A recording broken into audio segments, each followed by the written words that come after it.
రాష్ట్రంలో అర్హులందరికీ పింఛన్లు అందించేందుకు ప్రభుత్వం చర్యలు తీసుకుంటోందని, ఇందులో భాగంగానే ధృవపత్రాల పునఃపరిశీలన కొనసాగుతోందని మంత్రి కొండపల్లి శ్రీనివాస్ అన్నారు. గజపతినగరంలోని పార్టీ కార్యాలయంలో విలేకరుల సమావేశంలో మాట్లాడారు.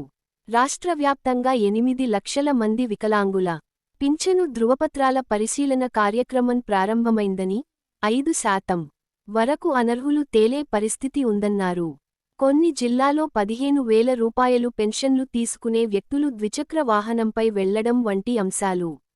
విజయనగరం జిల్లా గజపతినగరం నియోజకవర్గంలో ఒక వ్యక్తి పక్షవాతంతో మంచం నుంచి లేవలేని పరిస్థితిలో ఉన్నా సాంకేతిక కారణాలతో పింఛనుకు నోచుకోక ఇటీవలే మృతి చెందారన్నారు. వీటిని అధిగమించేందుకు, అనర్హులను తొలగించి, అర్హులకు న్యాయం చేసేందుకు కూటమి ప్రభుత్వం ప్రస్తుత పునః పరిశీలన కార్యక్రమాన్ని చేపట్టిందని వివరించారు. కొత్త వారికి పింఛన్లు ఇచ్చేందుకు రేషను కార్డుల సమస్య ఉన్నందున ప్రభుత్వంతో చర్చించి అందజేస్తామన్నారు.